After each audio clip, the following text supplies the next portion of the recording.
તો હું હંમેશા જ્યારે ઘરથી બહાર ગાડી લઈને જતો હોય તો ફર્સ્ટ સીટ બેલ્ટ એ ખૂબ જ જરૂરી છે। ત્યારબાદ ગાડીના ટાયરમાં હવા, તો હું જ્યારે પણ બહાર નીકળ્યો હોય તો ગાડીના ટાયરની હવા ખૂબ જ જરૂરી છે, કારણ કે હું જ્યારે ગાડી લઈને જઉં છું તો તેમાં 700થી 800 કિલો જેટલો વજન ગાડીમાં ભરતો હોય છું। તો જેમાં હવા ઓછી હોય તો ગાડીનું ટાયર દબે અને કોઈક વખત પંચરનો પણ પ્રોબ્લેમ થઈ શકે। આના કારણે હું જ્યારે પણ હંમેશા હિંમતનગર જાઉં તો પેટ્રોલ પંપ ઉપર જરૂરથી હવા ચેક કરાવું છું અને ત્યારબાદ હું મારા બીજા કાર્ય તરફ આગળ વધું છું। તો ધીમે ધીમે કરતાં કરતાં ક્યારે હિંમતનગર આવી જાય છે તેની કંઈ જ ખબર પડતી નથી।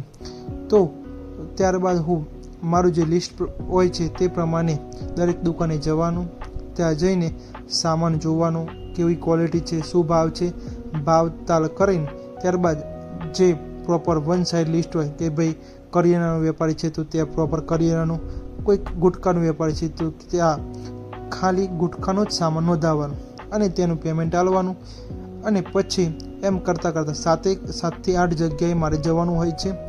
તો હું પહેલાં બજારમાં દરેક વેપારીને ત્યાં જાઉં છું, ત્યાં માલ ચેક કરું છું, તેનું પેમેન્ટ આપું છું અને ત્યારબાદ છેલ્લે હું મારી ગાડી ભરવાની શરૂઆત કરી દઉં છું।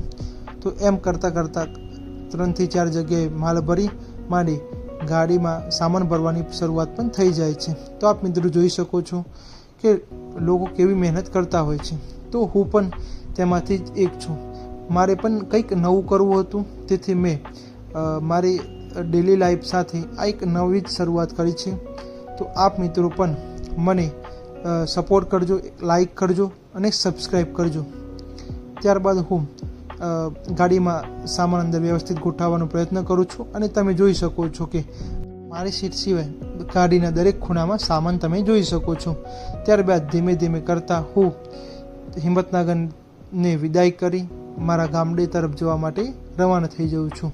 જ્યારે બજારમાં જઈએ ત્યારે સમય ક્યાં નીકળી જાય છે તેની કંઈ ખબર જ નથી પડતી।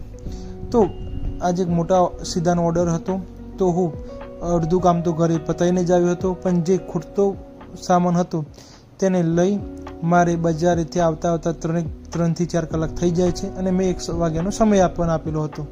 તેથી હું જલ્દી ઘરે આવી હું અને પપ્પા ગાડીમાંથી જે સામાન સીધામાં ખૂટતો હતો તેટલો બહાર કાઢી અને તેમને બોલાવી ત્યારબાદ તેને સીધું ભરાવવાની તૈયારી કરીએ છીએ।